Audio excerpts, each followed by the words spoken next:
But we have finally gotten to this day where we've made it into a game. Honestly, when I started out in StarCraft 2, I never thought I would come this far, you know. I started out as a guy who, you know, picked up this game to play some tower defense. Never once did I think I would make it into an actual lobby with 2 players who would actually then start the game and start playing their match. I really didn't think this would be the direction we took, but we got here. We've made it. We've somehow done it. It only took us an entire 31 minutes, and we are finally in game. In a ZVP on Cactus Valley. Top left side of the map, our red Zerg player is daydrA. And he's going up against the blue Protoss to the upper right hand side of the map. It is Harstem. Can we watch tower defense maps instead? Get out of here, Mookie. What are you playing at? No. No! We just waited so long for this game. You want to watch tower defense? You mental? Have you got issues? Sorry, Mookie. I love you really, buddy. Maybe tower defense would be really fun. Maybe you're right. Again, thank you guys for staying tuned. I do appreciate it. I know there's been a pretty brutal start up today. But we're in game, which means we can actually talk about StarCraft. So maybe we should take that opportunity to actually talk about StarCraft instead of continuing to neglect the fact we've got stuff happening.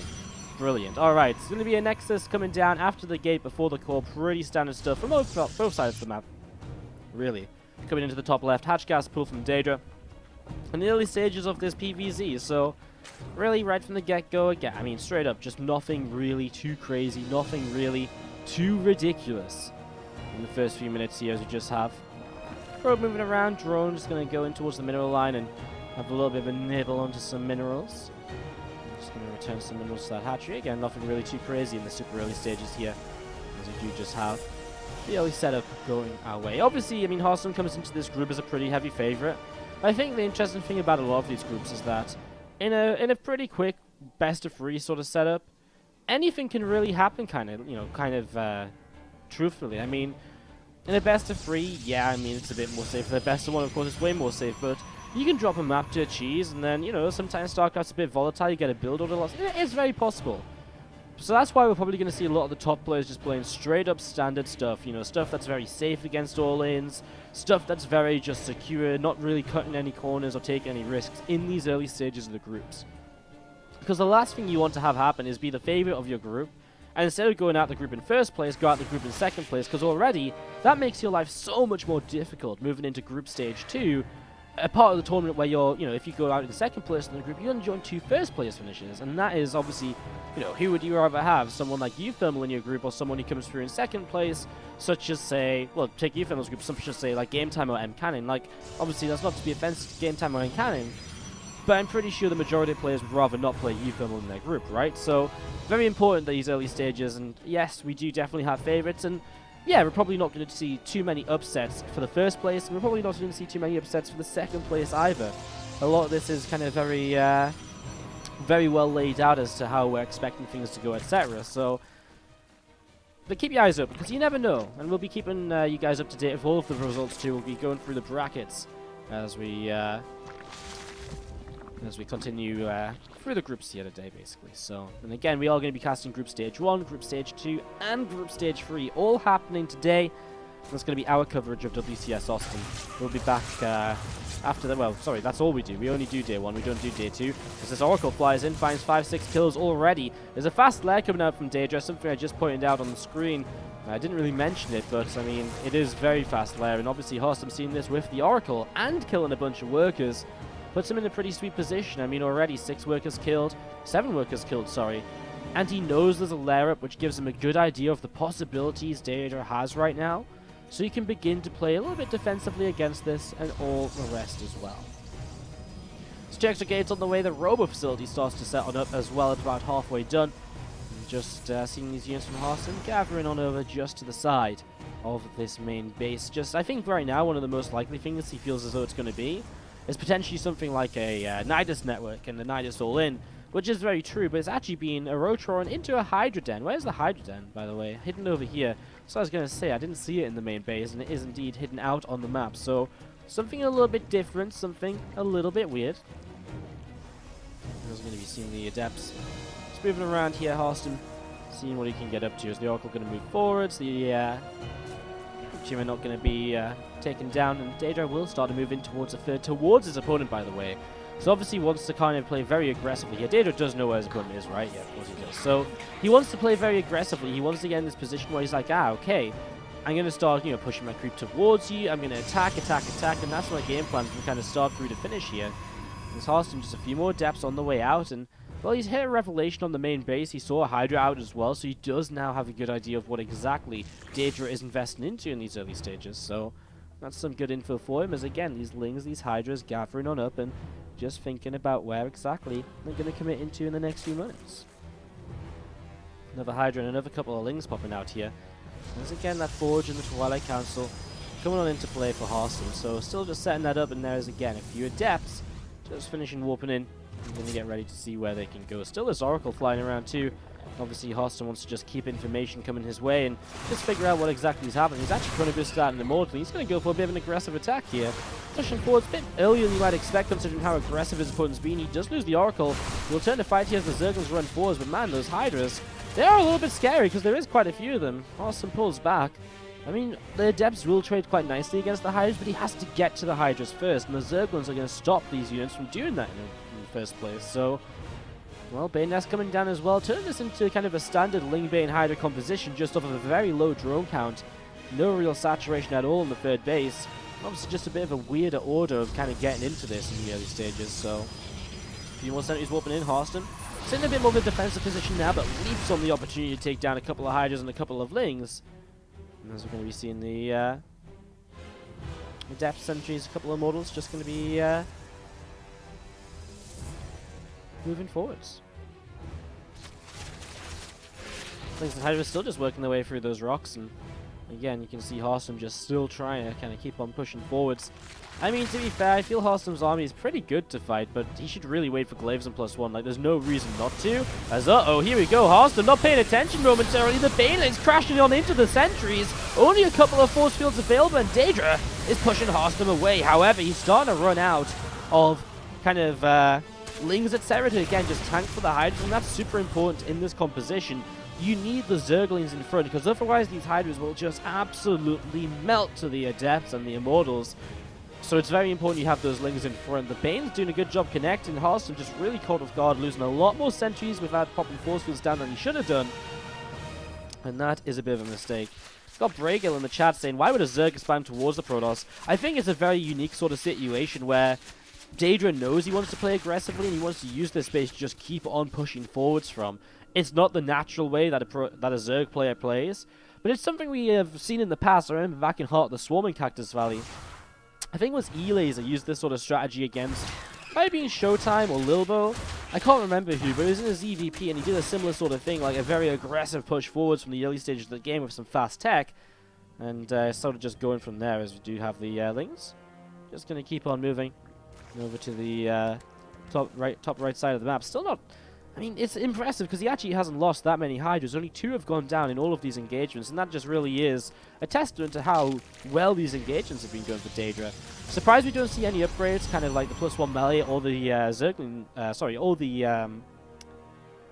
+1 melee or Bane speed as well is something that's really missing here. Starts with +1 missiles now, which with the Hydra-based composition is understandable, although generally the +1 melee early is still something that's very valuable. It's Harstem now going in towards the Storm upgrade, going to be a great use to him in terms of helping to defend against this. Now, a few Adepts will run in and see the 4th base starting to build. We'll shade some Adepts in towards the mineral line here, and already a couple of units have been sent back to go and deal with this. So, Adepts will probably get a few kills. Shouldn't last too long, though, especially not with further reinforcements popping out in the very near future. Harstem sat defensively behind these 3 pylons. It's nice for him because he knows this base is very safe because his opponent is attacking from the upper left-hand side. So he's not really too worried about the 3rd base, and so he can just sit in kind of one singular location. Still no Bane speed as we're going to be seeing the first force fields coming down. No Stormers popped just yet. A couple of overcharges.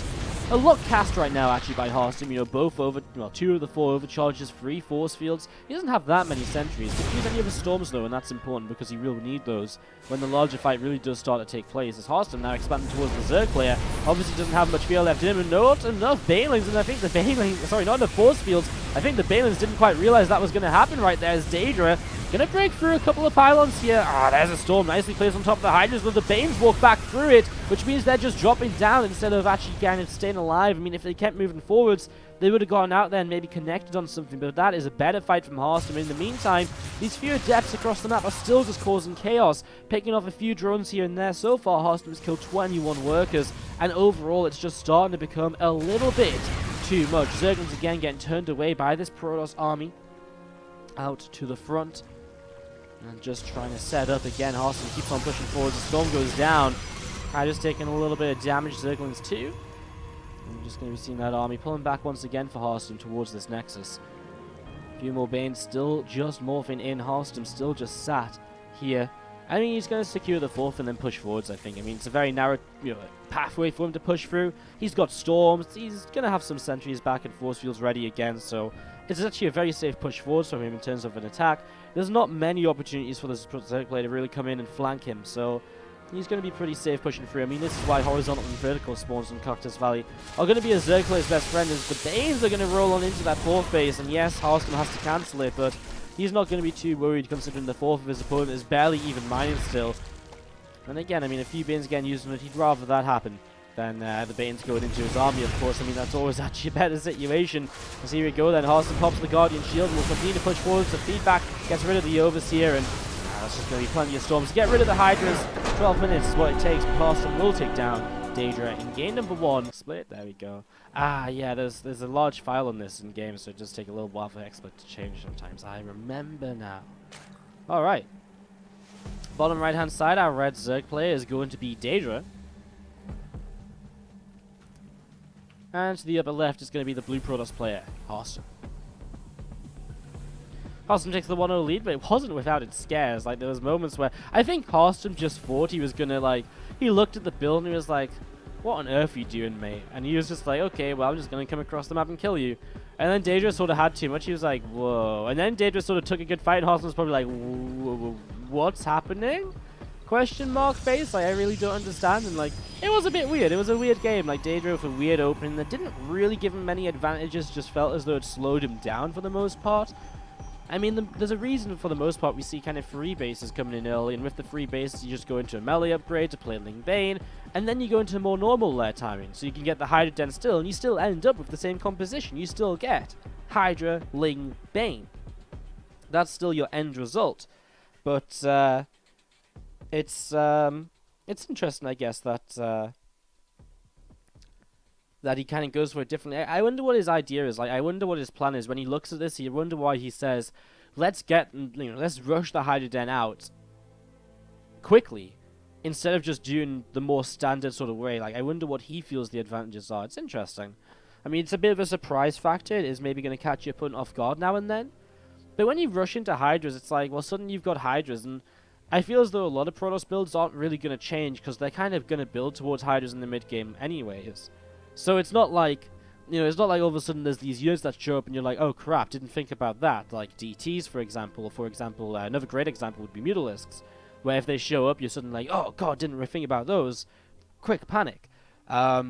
It's Hydras is like something which you're more or less kind of building an army to deal with anyways later, so you already sort of have the tools, and because daydrA takes the expense of investing into it so early, it's not going to be that strong of a push anyways. It's kind of a weird one. Kind of a weird one. Excuse me, sorry guys. I'm coming out of. I'm on like the very latter stages of a bit of a cold, so I do apologize if there's a little cough on the stream here or there. If I have a little sniffle, it's just getting the last little bit of bad stuff out of me. It's been kind of frustrating because it kind of came out of nowhere. This little bit of a cold. It hasn't really been that annoying. It's just when I'm trying to talk for an extended period of time, it starts like gathering up, and I'm like. And in the end, it kind of just gets me towards like the end of a sentence at one point or something where I'm not expecting it. daydrA gonna all in, by the way. 17 drones on the map, spamming Lings, Ling Speed, and Pneumatized Carapace on the way. So you will be looking. Oh, I mean, he's on 2 bases. The probe comes in to try and scout. I think for the most part, he denies that scout, and the probe will go to probe heaven. Floats on up there rather peacefully as the Ling flood begins. Where's the Dropper Lord? To the right-hand side. Interesting. The Dropper Lord over here is much more common, obviously, simply because it's easy to elevate it up and keep on elevating while keeping the Overlord in a very similar position. So going to be seeing the Overload lifting, and now going to start dropping down in towards the back of this natural. And well, meanwhile, we're going to see some lings over to this left side as well. But I mean, Harstem has some good tools to deal with this. Adept in the wall, probes pull away, finishes the wall, or tries to at least. I mean, another pylon will help, but the most important part will be the Oracle coming through, as actually more lings do squeeze in already. Lings is dropping off in the main. Here's the Oracle, though, and again, the Oracle is a pretty surefire way of getting rid of some of these Zerglings. And the Adepts in the low ground actually trading pretty well as well, you know. The Ling is not too sure what they want to do. I mean, they're getting some probe kills, but he's so far behind in workers that he really has to find some damage. That's a bit more like it. 9 workers killed. Gets his surround here, but then he has to go back to the high ground because of the MSC throwing down the overcharge. He's forcing a lot of lost mining time, though. To be fair, this is going much better than I really thought it was about to. Pylon will drop here. He'll be able to get 2 more probes, and that's going to even up the work count. And he's, you know, he's drained his Oracle energy. Please target down that probe. Please don't let this probe survive. There's no reason this probe should survive at all.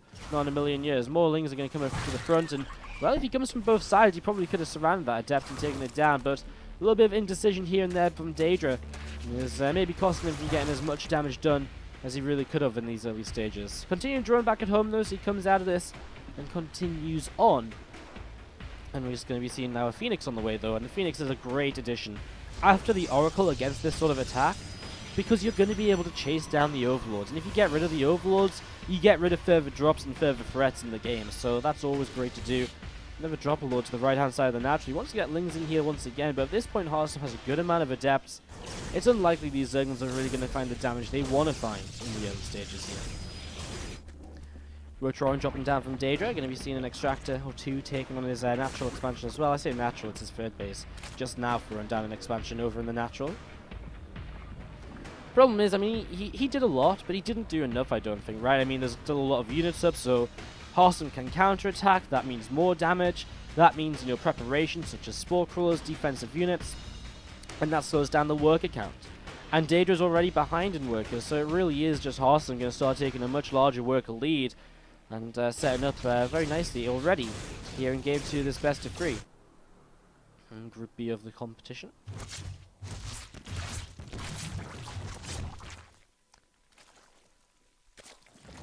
Oracle actually doesn't get too much done, gets pushed away pretty quickly by the Queens, but I guess just coming through the main wants to try and get a bit of a scout going and see what's up. A lot of Adepts coming across the map. On the map currently from our Zerg player, only 3 Roaches and 2 Zerglings, so I mean, it's just my judgment, but I sort of feel like this number of Adepts, I think it's about 10. I don't know how to count on this overlay, it's a dumb overlay. There's just going to be able to get rid of these Roaches so quickly anyways, just one at a time more or less. Queen's in trouble, the drones are going to be in trouble. I mean, what do you really look to do? More Roaches on the way out. I mean, maybe he can just about get enough Roaches out, but again, it's more damage he's taken. He's, you know, having to make units instead of drones. He's having to come in here and, you know, he's forcing a lot of lost mining time. And even when the Roaches come out, he's actually trading very well against them. You can see here, the Roaches keep dropping a super low health, and they just keep on disappearing. Look at them, they're just disappearing out of thin air. Another Roach goes down. These deaths are traded very, very well. And again, all this time, Harstem's making 2 workers at a time, building a 3rd Nexus. And what's daydrA doing? He's spamming more Roaches, he's spamming more lings, because he still has to clean this attack up. Not looking pretty at all here for daydrA in the early stages. Another Roach or 2 still under heavy fire. Adepts shading in towards the main once again. These Zerglings, he'll try and help out, but again, it's just not really enough at all. As Adepts still just trading away, and Oracle's still trying to do whatever they can, wherever they can as well, so more Adepts to the right-hand side. Now daydrA's going to be starting to be pulled all over the place. Didn't really have enough units to gather all in one location at the same time to begin with, and now he has to be in the 3rd base and the natural, perhaps. I mean, Harstem, he could join the Adepts together, but I think he's just going to try and use his multitasking to take an advantage in this one. Immortals on the way out back at home. We haven't really looked at Harstem's side of the map for a couple of moments, but that 3rd base has now finished as we come back over here. Forge down, upgrades rolling, Immortal on the way. Adepts still over here doing more damage. Workers going down in the main, Workers going down in the 3rd.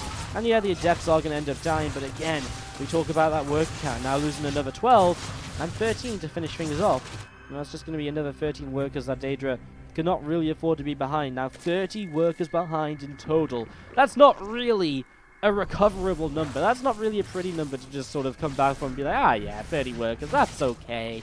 You know, I'm just gonna, you know, I'm just a Zerg. I stacked up 40 lava at 8 minutes in the game. Sure, of course I did. No, it doesn't work like that. And unfortunately for daydrA too, again, I mean, he can try and run across the map. He's been making units for days, but he's been losing so many of them. The resources lost 4.1k to the 2.6.